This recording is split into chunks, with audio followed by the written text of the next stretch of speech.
Jamuligans, spell like jam, but sounds like ham. Jamuligans, listen along with your friends and fam. It's time to hear from those pastors again. Welcome in to Jamuligans, the weekly roundtable discussion of the pastors of Jamul Community Church in San Diego, California.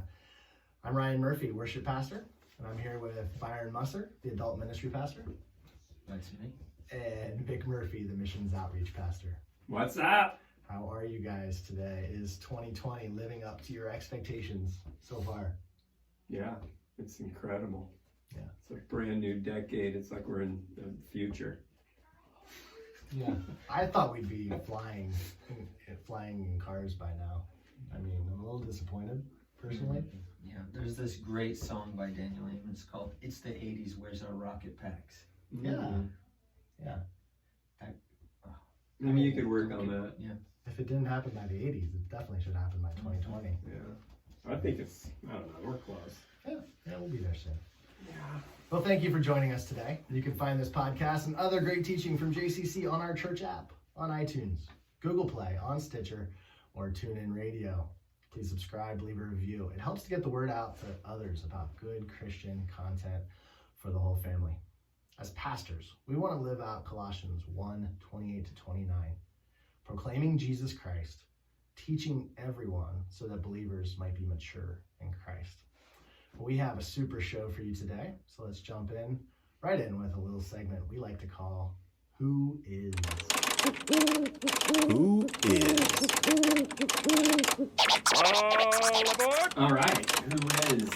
So Who is the segment where we look at a biography of a historic Christian, a hero that God used in powerful ways, someone you maybe haven't heard of before, but who left the world a better place to the glory of God. Vic, who is our Who Is? I think we could modify it. Who is that dude? Whoa. Who is that dude? Whoa. Because, and there's women, but nowadays women can be dudes as well. Yeah? Dude just means There's not dudettes. awesome person. Okay. You know, because you just say, hey, dude, I think you could get away with it. All right. Anyways, who is that dude today?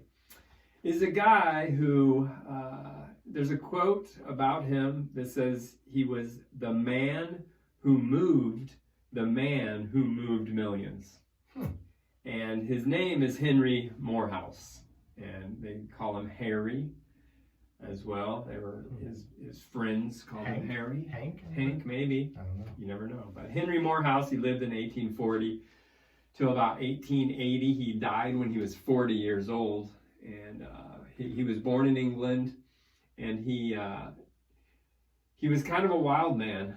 He went to work at 12 years old. His dad was pretty well off. They had a little bit of money. But he went to work at 12 and just ended up getting into all kinds of trouble. Ended up, stealing and partying and as a gang member, and just kind of was a wild man. And eventually he went to the army, and his life just got worse in the army to where it just went downhill. And his dad actually bought him out of the army because they thought he was going to die just from his lifestyle. So they bought him out of the army, and within a few years, he went to a church service that he thought was a party. And they Common misconception. Yeah, I think church is a party, but they, he heard the gospel, and he didn't want to receive it, but it just haunted him for weeks, and he couldn't get drunk enough to forget it. And finally he gave his life to the Lord, and just got on fire for Jesus as a young guy. And he was working as an auctioneer, and one day he's working as an auctioneer, and he's calling out all the auction stuff. And one of the Christian evangelists in the town there in England, he lived around Manchester, I believe, and called him out and said, "Man, you need to put that thing down, and you need to go preach the gospel." And so he did. He just went out with no real plan, just started preaching the gospel and sharing everywhere he went, just pretty radical stuff. But what happened was, this is the kicker to the story, was he's in Ireland sharing the gospel, and he happened to meet D.L. Moody. who's from the United States. We'll talk about him some other day, but he's one of the most successful, some call him the most successful evangelist America's ever seen. And he was over there doing some stuff, and he met this guy. And it's just some kid he meets in Ireland, and Henry comes up to him and said, "Hey, if I ever come to America, will you let me preach in your pulpit?" And Moody said, "Sure, yeah, come on over. You know, if you get to the U.S., you'll preach in my pulpit." And he just didn't think it was going to happen. But within a few months, Moorhouse ended up in America and contacted Moody and said, "Hey, I'm in America, and you said I could preach in your pulpit." Moody was not happy about it because he didn't think this guy would ever end up in his pulpit, but he was going on a evangelistic crusade, and he told his church leaders, "Hey, this guy's going to show up, give him a chance, see if he can preach." And when he came back, he found that he was received very well. So I have a few quotes here. When he came back, he asked his wife. It says he was anxious to hear how the people liked him. And Moody said, "I asked my wife how the young Englishmen got along." And he said, "How did they like him?" And she said, "They liked him very much. He preaches a little different from what you do. He tells the people that God loves them, and I think you will like him." I said, "He was wrong. I thought I could not like a man who preached contrary to what I was preaching," because Moody wasn't telling sinners that God loved them. And so he says he went down to hear him preach. This is after Moody had got back. And it says, "Saturday night I went down to hear him preach, and I made up my mind not to like him because he preached different from me." And he says, after graphically describing the 6 nights of John 3:16, Moody concludes, because every night Moorhouse preached on John 3:16. So 6 nights in a row he's preaching, and this is what Moody says after hearing him. He says that Moorhouse said, in closing up that 7th sermon, he said, "For 7 nights I've been trying to tell you how much God loves you, but this poor stammering tongue of mine will not let me. If I could ascend Jacob's ladder and ask Gabriel, who stands in the presence of the Almighty, to tell me how much love God the Father has for this poor lost world, all that Gabriel could say would be that God so loved the world that he gave his only begotten Son, that whoever believes in him should not perish but have everlasting life." And Moody says, "I've never forgotten those nights. I have preached a different gospel since, and I have had more power with God and man since then." Ever after, from that point forward, they became close friends, and just Moorhouse was able to preach at Moody's church and went on. But like I said, he died at 40 years old, so he was young. But this is the man who moved millions. Yeah. So Henry Moorhouse was a powerhouse for the Lord. So that is who is that dude for today. All right, now we know who is Harry Moorhouse. Yeah. All right, next segment today is called Looking Over Your Shoulder.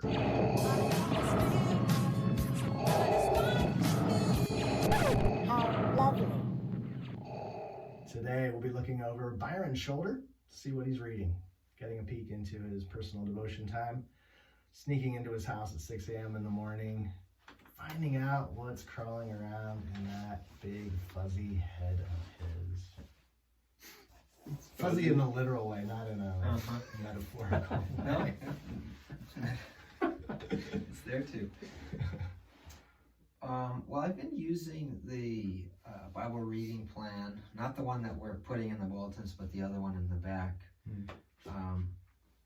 I've called it the flexible plan, because you can choose which book you want to go to next. And there's also, another reason I like it is because it has a psalm. You read through the Psalms twice during the year, and I love adding a psalm to my morning devotional reading. But I just started Job this week, and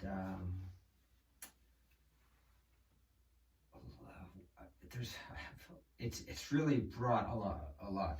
One of the things that's interesting is I just got done with Hebrews, and the way that Hebrews looks at the Old Testament is Christ, there's Christ, and this is Christ, and this is talking about Christ. So now I'm going to Job with Hebrews fresh in my mind, and seeing all this stuff pointing towards Christ. Job was righteous, but not sinless. Suffering, not understanding why, but kind of in the midst of this bigger battle. And I think of Christ, at Gethsemane, suffering, even then, in the midst of a bigger battle, righteous and sinless.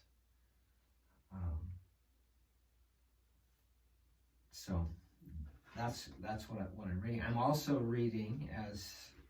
If I can just jump in, yeah, just for a second, I think one of the misconceptions I've heard a lot of Christians have about the book of Job is just that the point of Job is just that suffering is pointless. And, and I think you illustrated well the comparison between the suffering of Christ, very important suffering, right? And that our suffering, there's a reason behind it. And anyway, I think that misconception about, and just how you're bringing out the meaning of Job's suffering, how powerful that story's been through the years and been passed down to us. I mean, ultimately the big picture reason for suffering is sin. We don't always have to find, the small reasons. I hit my thumb with the hammer and that really hurt. Well, I'm stupid. I don't know. Or, sometimes we can get the magnifying glass out too much and say things like, boy, I'm going through a hard time. I wish that I would learn this lesson so this hard time would be over with. Like we can identify all of God's complex ways of working things out as a simple, I need to learn patience. And yet, still, without over-examining every bit of our suffering, at the same time have confidence in God's sovereignty, that He will work, all things out for the good of those who are His. Right. Well, I think too, Paul Tripp talks about this. He talks about that spiritual warfare happens in the little moments in life, and even with Job, we look at his life, and it's just these super, just dynamic experiences that happen, just really wild stuff. So we point to these big things that happen and say that's where God really moves in these, loss of life or loss of health, but it's just that everyday little things that God is moving in those little things as well. And Job, it just points to the end. I think people don't read it to the end. It just points to the point where Job's, at the beginning, I think it states clearly he is a righteous man. And you kind of look at that and go, well, he's got it all together and God's for him. But God is still working on him till the end and say, yeah, you don't have it all together. You absolutely need me. And then he just kind of reveals that to Job in a different way. Because I think we all think that if our life is comfortable and blessed, then God is for us. And it's when we go through the suffering, we go, where are you, God? But that's where we get to see Him more clearly, even though it's not fun. And more authentically. Job on the ash heap, calling out to God with nothing. That's an authentic cry of faith, He was almost more free there in his faith than he was with everything. Definitely more so than the friends. Yeah, we see that with the martyrs too. You hear all these stories about different martyrs that go to prison and they're being persecuted, just persecuted for their faith, and then even heard it said where they long for those days of persecution because they were so much closer to the Lord than they are when they're in comfort, which is hard for us to believe, but I think it's true. I'm at the beginning of Job, and so this is where Satan is seen in here, and it lined up great with my other book that I'm using for some devotional reading. This is what I read this morning after Job. We have been forewarned that an enemy relentlessly threatens us, an enemy who is the very embodiment of rash boldness, of military prowess, of crafty wiles, of untiring zeal, of haste, of every conceivable weapon, and of skill and the science of warfare. We must then bend our every effort to this goal, that we should not let ourselves be overwhelmed by carelessness and faint-heartedness, but on the contrary, with courage rekindled, stand our ground in combat. But what an inspiring charge, I love this. This thing that I'm reading, it's so devotional, almost poetic in that writing. Would you guess that that's John Calvin in the Institutes? Yes. Most people don't think of Calvin that way, as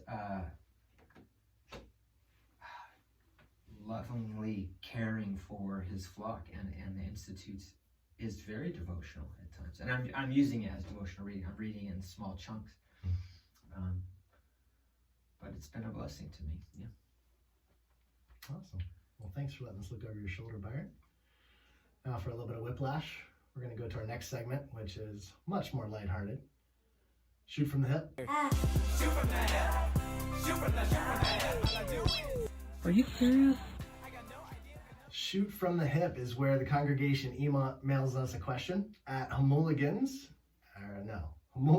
at jamul.org. That's the email address, with their curious or unusual or whimsical questions about life, faith, the rise of Skywalker, and everything in between. Today's question comes from Emma in Jamul, and she asks, should I put Christian stickers on my car? What do you guys think? Well, let me lead off with that. That's an interesting question, and I've thought about it quite a bit. So I'm going to say there's a lot of pros and cons. Okay. So I'm going to say two things. These are just two things I was thinking. One is you don't put this sticker on your car because you're ashamed of the gospel. Okay, so there's that. That's just one. Right. It isn't for everybody. Number two is maybe you don't put it on your car because the gospel is ashamed of you. The way you drive, at least. Yeah. So that's one of my reasons. Yeah. So that's what I was thinking. That's just two, though. There's a million other reasons to do it and not do it, but those are two. And then thinking from evangelistically, possibly. Yeah. Maybe you're such a bad driver that, like, if you had a Jamul.org sticker on your car, let's just say, it's not really preachy, it's just letting them know if you are a bad driver and you're looking for a church, Jamul.org. No perfect drivers here. Yeah. So maybe we could do a sign or have a sticker like that. Yeah. So those are my thoughts. Was that your punchline? Did I steal it? No, that's perfect. That'd be perfect. Follow me to the other bad drivers at Jamul.org. Yeah. I don't. Or we could do like, how's my driving, and then call the church secretary. Put the secretary's number on there. So anyways, those are just a couple things. What do you think? Yeah, I don't know. I've gone both ways. I've had a cool like Jesus locale. No, that's not the right word. Decal. Whatever. On my located on the back of my car. I've done that before. But right now we don't have one. Right now though, it's more just because we just got new cars when we moved back, so it's not brand new, but you know what I mean? Like, these are our new cars, and we just... You don't want to devalue it with all that sticky stuff. Yeah, or just like the God Jesus original sticker. way it looked, you know, coming home to Papa, for sale. So I guess that's kind of where I'm at, but I don't know. I go back and forth. I think everything you said.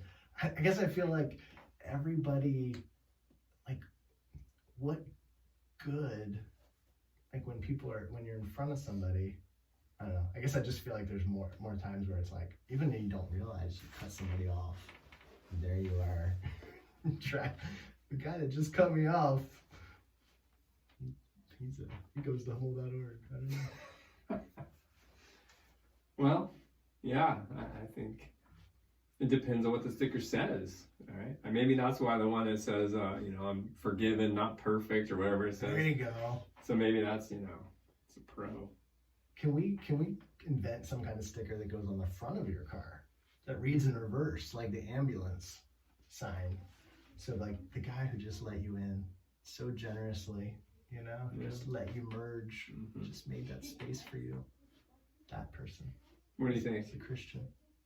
Byron's just shaking his head over here. No strong thoughts on it? Why? Why? What's your reason? Why do you want to put a sticker on? Yeah. Because it's a cool sticker. That's a good reason. Well, I think they're trying to. Everybody's looking for identity. But yeah. Or to be preachy in an easy way, to It's be able kind to of share hard, something. Yeah. In case of rapture, a car will be unoccupied or something like that. Right. It's kind of hard to really convey a message through a bumper sticker, I guess, Yeah. And you can, that's where they try and be funny or witty or something. Right. Short truths. Yeah. Well, that'd be interesting. Email jamuligans@humul.org if you have any good stories of evangelism that happened through bumper stickers, or, Yeah. I think that, definitely email that. I'd love to hear some testimonies about it. But also, just thinking about that as well, I think it has been productive in my life where I'm driving and I look and there's somebody has something on there, and I'm like, just a good reminder. We were driving in the car a couple days ago, and my kids, asked about this big billboard, and it said, "God bless America." It has this big flag on it, and they said, "What is that for? Like, what is that sign for?" And I didn't have a good answer, but I said, it's just to remind people that there is a God, and that's where our blessings come from. And so, maybe that's a good point. Maybe it's just a little reminder. I don't know. Yeah, because we do spend a lot of time out on the roads, and anything that makes us think, makes us talk. Yeah. Well, that's going to do it for us this week, guys. Thanks for joining us on this episode of Jamuligans. Don't forget to check out our other weekly episode, Weekly Bread. It's a 15-minute devotional message from the pastors. And remember the Jamuligans slogan: whatever is true, noble, right, pure, lovely, or admirable, if it's excellent or praiseworthy, think on such things. Philippians chapter 4, verse 8. And if you think you know the voice of the person who's going to take us out today, send an email to jamuligans@humul.org and be entered in a monthly contest for a $20 gift card to Bravo's. Bacon. Don't forget to leave your name and the name of the person from JCC who you think it is. Until next time. You've just listened to Jamuligans, a podcast of Jamul Community Church, the place to go for country fried fellowship as finger-licking dip. Come back next week for more from the pastors.